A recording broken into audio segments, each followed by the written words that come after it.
Right now, on to the point. As Councilmember Sean LaLoie faces federal charges, businesses are concerned about millions of dollars in grants. It's pretty tough out here, and we need to do something about it. While former President Trump remains disqualified from Colorado's primary ballot, tonight the growing effort to disqualify him in California.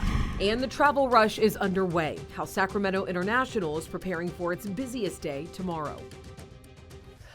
All right, but we start tonight on Storm Watch. Good evening. This is To The Point, and I'm Alex Bell. We are tracking more heavy rain and snow, and this just into the newsroom tonight. The National Weather Service has confirmed an EF1 tornado in Oroville. It happened just during last night's storm, and the Oroville Police Department shared these photos with us of downed trees and broken pavement. Meteorologist Carly Gomez is tracking even more wet weather tonight, right, Carly? That's right. Scattered showers not quite as intense as what we dealt with last night, especially when it came to the line of thunderstorms. And take a look at this. Near Oroville, we saw this thunderstorm pop up in that area, causing those very strong winds and downpours that led to the EF1 tornado. It was 2 miles northeast of Oroville. That report coming in as National Weather Service people started moving out there to investigate that today. Last night, a little too dark to actually see anything, so they came out today to investigate that scene and did say that they saw about 90 yards in width of that tornado, and then the length there close to almost a half a mile as it moved its way all the way up, bringing areas a lot of wind, down trees, as well as even trampolines being lifted from the ground with 90-mile-per-hour winds and wind gusts through that region. Now, as we look at the low pressure system offshore, it's pulling in moisture from the south as it wraps it around that low pressure system just to the northwest. So we are getting a few more of the scattered showers, and thunderstorms are mostly centered for central California. For us, though, getting that closer look, most of the rain now is going to remain south of Sacramento, mostly for Modesto into Merced and portions of Stockton, Elk Grove, Sacramento may be getting the tail end of those showers now. So far since midnight, we've seen anywhere from really 2/100 of an inch in Marysville down to 4/10 of an inch for Stockton and Modesto. We could see an additional 1/10 to 1/4 inch of rain left over overnight for those areas in the San Joaquin Valley. Most of the scattered showers continue on throughout the overnight early morning hours. Will leave us with some areas of patchy fog. We'll talk more about what to expect into the weekend ahead. All right, thanks, Carly. And if you want to follow the storms on your phone, be sure to download the free ABC 10 app in your device's app store. Last week, we brought you these images. Sacramento Council member Sean LaLoie walking out of the federal courthouse after being indicted on 25 charges. His business partner, Carla Montoya, was named in 19 of those charges. New tonight, some of the businesses in LaLoie's North Sacramento district are questioning what happens to millions of dollars in grant money that they applied for. Our Jeannie Nguyen is live in studio tonight, bringing us the answers. Well, Alex, more than $3 million in grant money is being promised to these businesses. I spoke with some of these business owners along Del Paso Boulevard about their concerns, and I'm also hearing from the city. Lil Joe's has been a Del Paso Boulevard staple since the 1940s, but over the last 3 years, owner John Fierro says things have been difficult. The amount of foot traffic hasn't been the same. It's been a struggle. We haven't really become a profitable business at all. Katie Kuklis, the executive director of Sledgehammer Graphics, is also struggling, but managing to make things work. It's been challenging to have economic development in this community, but we are thriving nonetheless. All of these business owners have gone through challenges, but when the city announced the North Sacramento Transformative Reinvestment Grant Program, they felt hopeful for the future. It was like a dream come true. Like, oh my gosh, they're offering up to $240,000 for infrastructure updates. A part of a $3.5 million investment funded by the American Rescue Plan and overseen by the city of Sacramento, small businesses and nonprofits within District 2 are eligible to receive between $25,000 to $240,000 to retain jobs and expand their businesses. But shortly after the December 5th deadline for applications, the district's council member, Sean LaLoie, was indicted on federal charges related to his Viva supermarket businesses. It's raising concerns. So it does beg the question, is this grant funding or other initiatives that he's driving forward going to be impacted by this? And if it does withdraw from office or is removed from office, who then is going to lead this and carry it out? I hope that the whole grant process goes forward. We reached out to Councilmember Laloye's office. They did not provide a comment, but a spokesperson with the city of Sacramento says the program is not on hold. The Office of Innovation and Economic Development will be administering the grants and still on track for the first quarter of 2024. It's pretty tough out here, and we need to do something about it, and I think this would be a good step.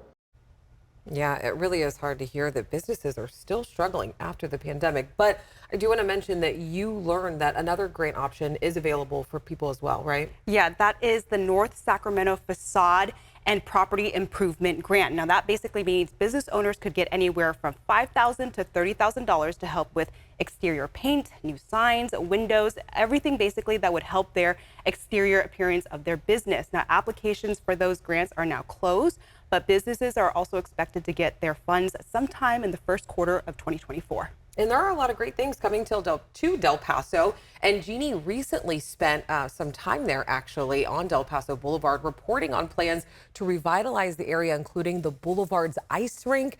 So you can find her report on our website right now on abc10.com. New tonight, a federal judge has temporarily blocked a new state law that would have banned carrying firearms in most public places. The rule, they say that rule violated the Second Amendment. The law was set to take effect January 1st and specifically would have banned people from carrying concealed guns in 26 places, including public parks, playgrounds, and churches. It would apply whether the person has a permit to carry a concealed weapon or not. Tonight, a former Vallejo police officer has been cleared of criminal charges in the shooting death of 22-year-old Sean Monterosa. And this happened back in 2020. Yesterday, the state attorney general announced there's not enough sufficient evidence to support a criminal conviction against the police officer who shot through the windshield of his patrol pickup and struck Monterosa once in the head while Monterosa was kneeling. Police initially thought Monterosa was carrying a handgun in his waistband, but they found a hammer in the pocket of a sweatshirt that he was wearing. And State Attorney General Rob Bonta put out a statement that reads in part, Sean Monterosa's life mattered and there is nothing that can make up for his death. His loss is and will continue to be felt by his family and the Bay Area community. Tonight, questions remain about what happens after the Colorado Supreme Court disqualified former President Trump from the state's primary ballot. Less than 24 hours later, an effort is growing in our state capital to disqualify Trump here. So here's what we know tonight. A historic decision from the Colorado Supreme Court now disqualifies former President Donald Trump from the state's presidential primary ballot. The ruling is based on a rarely used part of the Constitution. Section 3 of Amendment 14 bars anyone from holding office who took an oath to the Constitution and then engaged in insurrection or rebellion. A watchdog group in Washington known as CREW sued on behalf of Coloradans, saying Trump was ineligible under the provisions due to the insurrection on January 6th at the Capitol. The court agreed with them 4-3. Colorado Secretary of State, a Democrat, spoke to MSNBC. I agree with the Colorado Supreme Court's decision. But with that said, I will follow the law and the United States Constitution because unlike Donald Trump, I believe that's what elected officials should be doing. And if a court decides that he is on the ballot, I, of course, will follow that. President Trump's lawyer, Alina Habba, says that he's not shaken by the decision, and this is the way Mr. Trump's been treated since kicking off his first campaign in 2015. The campaign told ABC News that they plan to appeal the decision to the U.S. Supreme Court, setting up a monumental decision ahead of the 2024 election. I think this hurts any candidate running against Donald Trump at this point. This will rally Republican primary voters around Donald Trump. It makes Democrats look like they're going after Donald Trump, again, instead of going after him at the ballot box, trying to not even give voters a say in who their elected leaders are. President Biden was asked about the case and declined to weigh in. But when asked if Trump is an insurrectionist, Biden said, "Well, I think certainly they're self-evident. You saw it all. Now, whether the 14th Amendment applies, I'll let the court make that decision. But he certainly supported an insurrection. No question about it. None. Zero." Tonight, Trump's Republican rivals are defending him on the issue. Meanwhile, California's lieutenant governor sent a letter to the Secretary of State today saying that she wants the office to explore the legal options of removing Donald Trump from the California ballot. So in the letter, the lieutenant governor says in part, California must stand on the right side of history. California is obligated to determine if Trump is ineligible for the California ballot. She is calling on the secretary to act as fast as primary ballots. List of candidates must be certified by December 28th. Next, on to the point. Use Allstate's car insurance while your costs might be going up. We're tracking showers pushing over Northern California. How much more rain we could see through tonight. And if you're still looking for holiday gifts, small businesses are making their pitch for keeping your money local this year.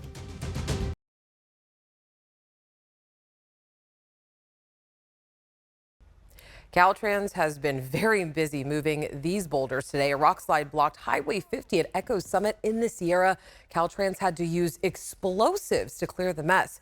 The highway was closed for about 3 hours. Wow. Carly, we're getting some serious weather Yeah. right at the end of the year. Right here. And, you know, it's coming down with the downpours of rain we saw yesterday, thunderstorms. I mean, it couldn't have been easy for all of those boulders to be moved so quickly. So thank you to Caltrans for taking care of that. As many people are heading up the Sierra on 50 and 80 for the weekend of Christmas. It's going to be a busy one out there, but we are looking at a lot of rain pushing through most of the San Joaquin Valley spots up into Modesto and Stockton tonight. Most of the rain is rounding out to the northwest. So areas of Elk Grove and Sacramento are going to see a little bit less rain now as we move into our overnight hours, getting a bigger picture of this.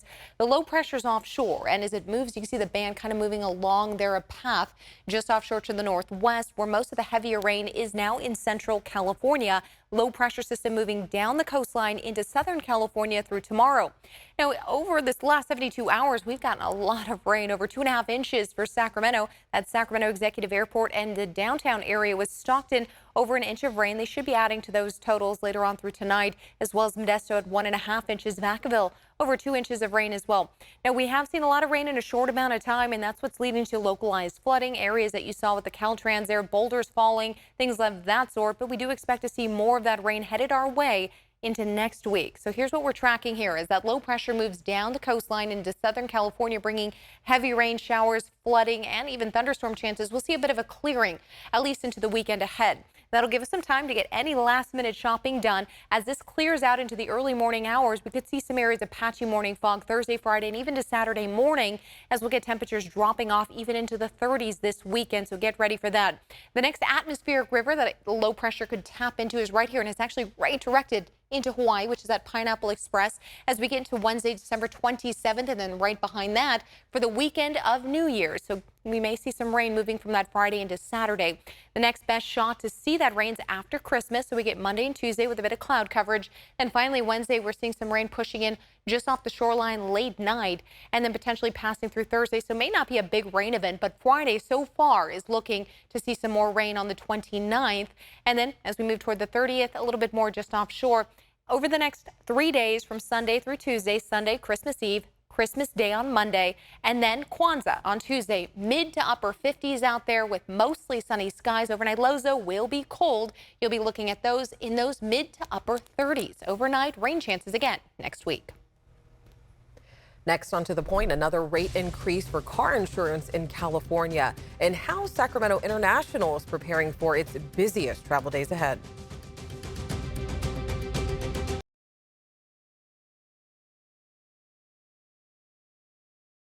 Continuing coverage from our Firepower Money team tonight as El Dorado County prosecutors continue to make their case against a father and son accused of starting the 2021 Caldor fire. So today, during a continued preliminary hearing, the judge looked at evidence to decide whether to move forward with a trial against David and Travis Smith.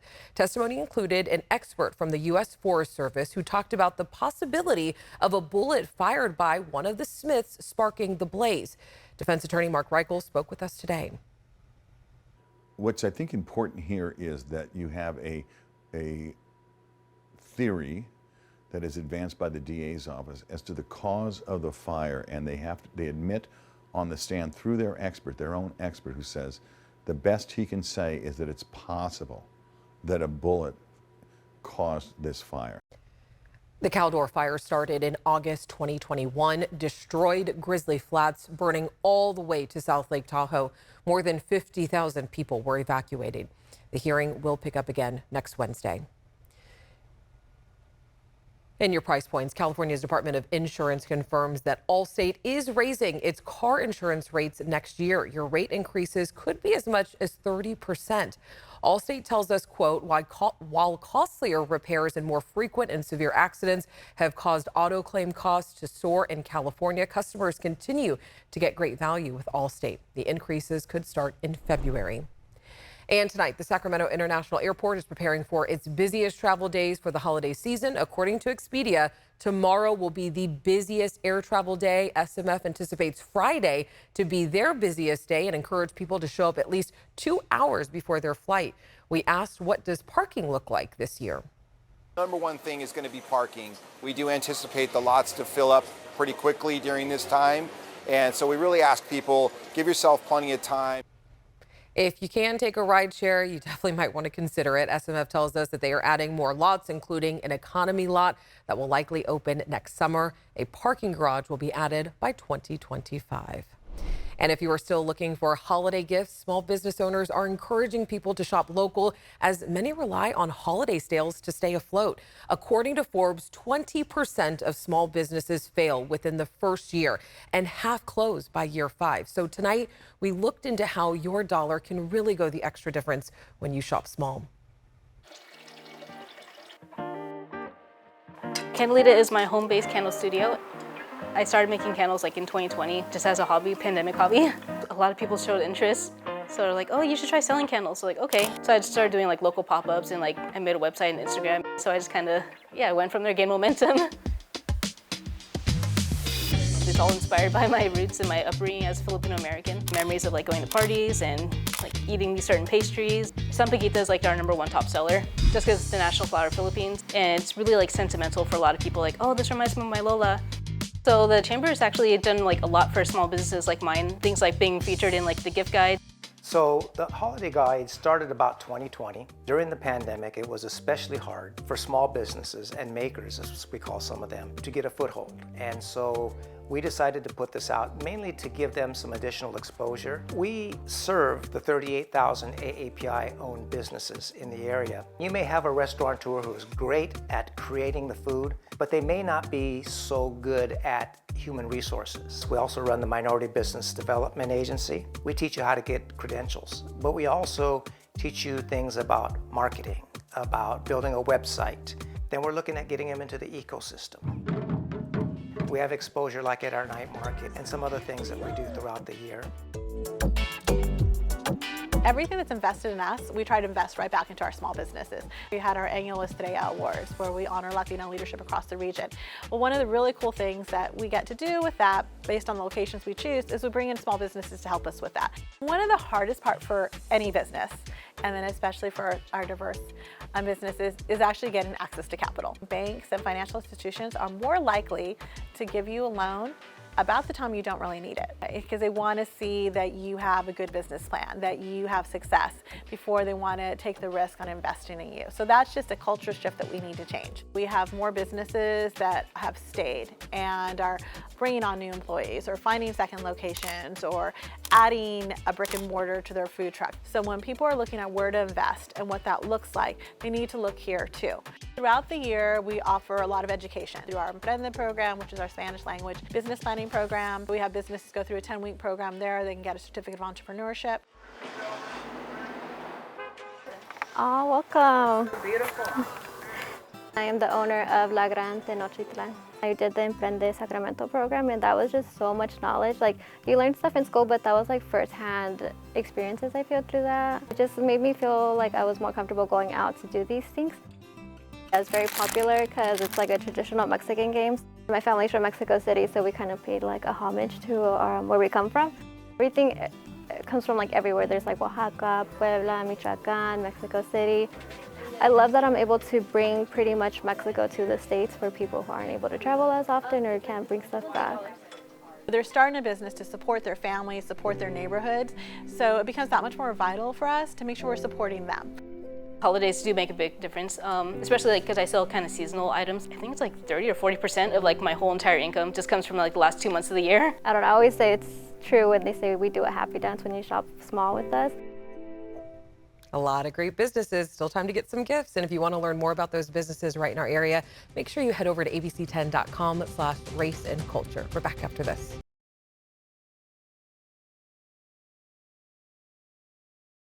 Coming up tomorrow, on To the Point at 6:30, a holiday display all in the name of helping those less fortunate.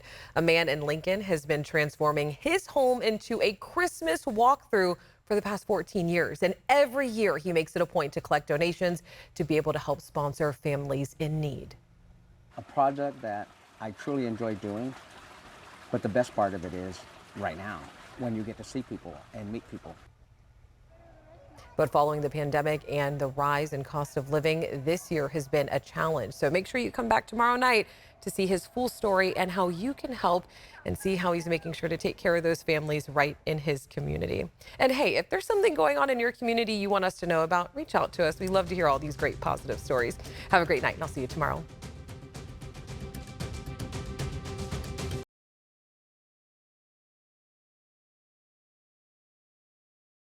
Hey, it's Alex. Just wanted to say thank you so much for watching.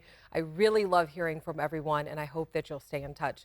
Reach out to me on Facebook at AlexBellTV, or you can email me at tothepoint@abc10.com, or you can even send me a text message at 916-321-3310.